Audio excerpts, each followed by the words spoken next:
சமூக மையம். இது ஒரு கனடிய அரசின் வரம்.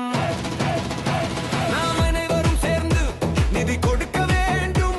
நம் இனத்தின் எழுச்சி வாருங்கள், திரளுங்கள், கைகளை நீட்டுங்கள், மனம் நிறைய கொடுங்கள்.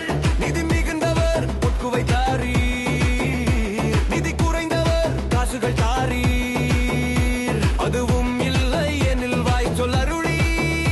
$1000 தந்து கல்லை வாங்குங்கள், அது உங்கள் பாசத்தின் அடையாளமாகும். தந்து குடும்ப பெயரை பொறியுங்கள், அது உங்கள் வரலாற்றில் நிலை கட்டும். இது வெறும் கட்டிடம் அல்ல, இது நம் இனத்தின் அடித்தளம். வாருங்கள், நாங்கள் அனைவரும் சேர்ந்து கட்டி முடிப்போம்.